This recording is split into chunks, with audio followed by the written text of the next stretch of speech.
Banco Multiva. Invierte en megatendencias tecnológicas. Fondo MB Fang Más. Presenta. Hoy es martes de Multiva, martes de Arnulfo Rodríguez. Querido Arnulfo, ¿de qué vas a hablar hoy? Pues está de moda el tema de la calificación de la deuda soberana y sus implicaciones, ¿cómo ves?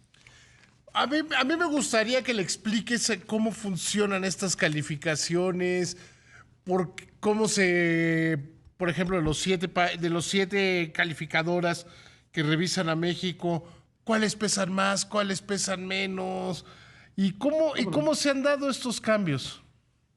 Sí, bien, primero, la importancia de la calificación soberana, ¿qué es? Bueno, es una calificación de riesgo crediticio. A la hora de hacer una inversión, pues es necesario conocer en qué se invierte.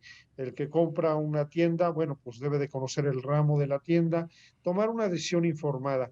En el caso de los países, pues evaluar la solvencia de un país implica conocimiento especializado de finanzas públicas, de tendencias económicas, y sería muy costoso que cada sociedad de inversión, que cada banco estuviera haciendo sus propias evaluaciones. Entonces hay un producto estándar que es la calificación soberana y que la hacen estas 7 agencias que mencionabas. Y de ellas destacan 3 por la importancia que tienen en la cartera de emisores que califican, que van desde gobiernos de países, gobiernos estatales, grandes compañías. Y entonces así, en vez de estudiar, por ejemplo, las razones financieras y la viabilidad de América Móvil, bueno, pues se puede tener un referente estandarizado a través de estas agencias. Eso es lo que es la Y además calificación puede automatizar. crediticia. Es Puede correcto. automatizar los Es grandes fondos y hacer que se vuelva más diverso.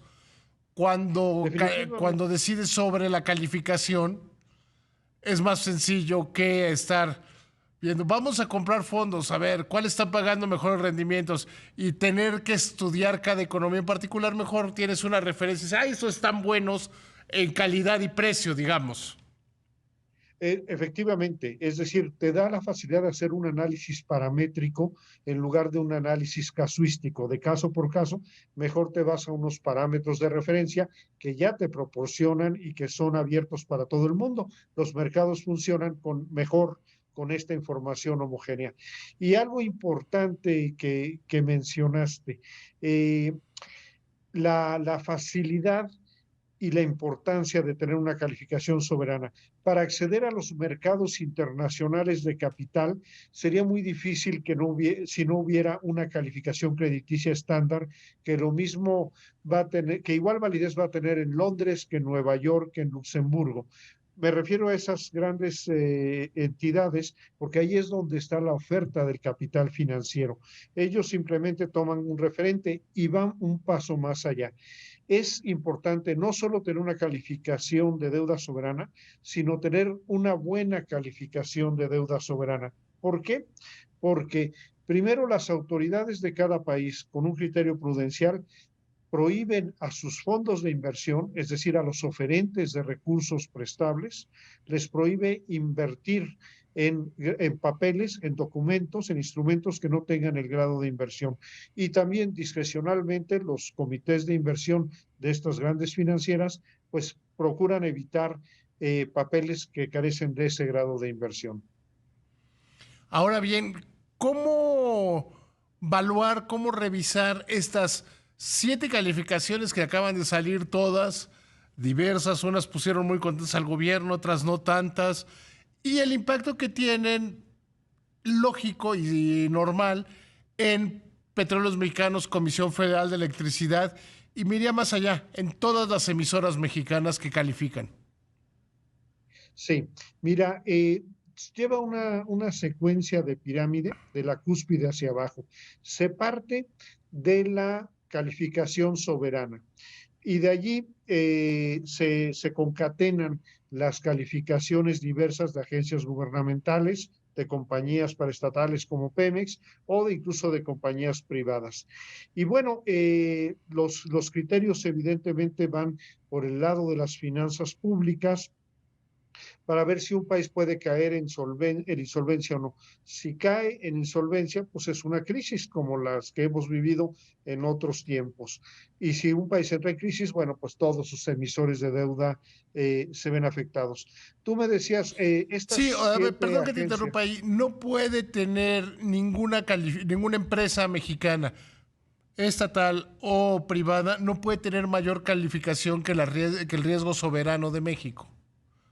en teoría y en principio sí, pero en la práctica, hoy con estos cambios que acaba de hacer Standard Poor's, vemos que algunas de las grandes compañías elite del mercado accionario mexicano tienen calificación A menos, es decir, incluso 3 escalones por arriba de la deuda soberana. Me refiero a América Móvil, a FEMSA, a Kimberly Clark, a Coca-Cola.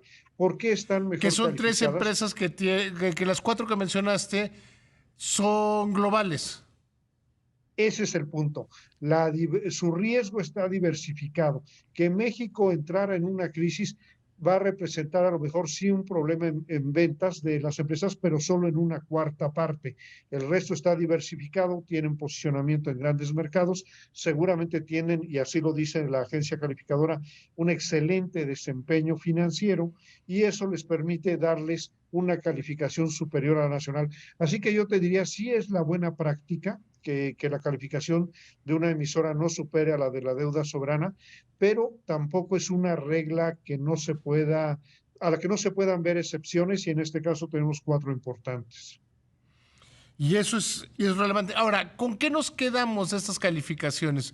¿Con qué nos quedamos de este calificar que hemos visto?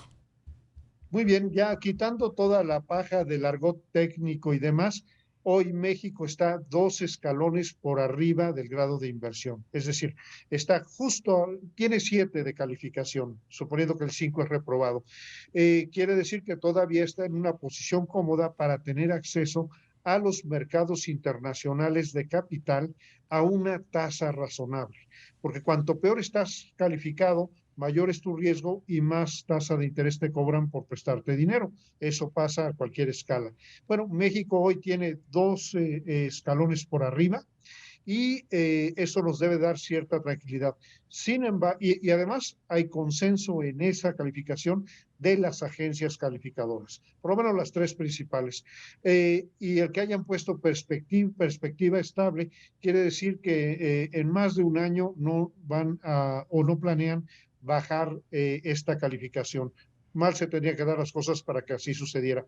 Eso es positivo para México, para su acceso a los mercados internacionales de capital. Es una mala noticia Pemex, que ya perdió desde el 2019 el grado de inversión y que te recordarás que el secretario de Hacienda anterior hizo una negociación para aplanar la deuda por 3 años.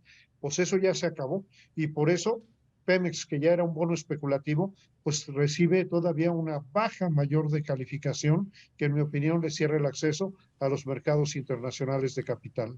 A ver, habría que recordar, primero, que ayer un tipo muy inteligente lo vi en televisión. Bueno, no lo vi.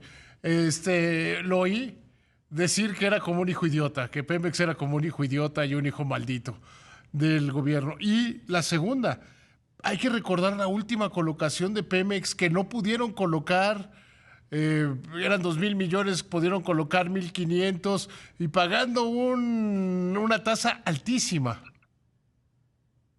Así es. Mira, Pemex lo que tiene ahorita es un tema de probable insolvencia en el futuro por una alta concentración de vencimientos. Tiene que pagar deuda, vencimientos de sus bonos, por 5,100 millones de dólares este año, pero el siguiente van a ser 7,500 millones y en 2023 8,900 millones de dólares. Necesitan hacer la reingeniería financiera para lo que llamamos coloquialmente aplanar la curva de vencimientos. Es decir, Querido aventar a amigo, te mayor tengo que interrumpir porque lo que sigue es que te despida mi querida Yuri Sierra. Bien, ya hablaremos de Pemex. Ya hablaremos de Pemex, te lo pongo de tarea para la próxima vez que hablemos. Va que va.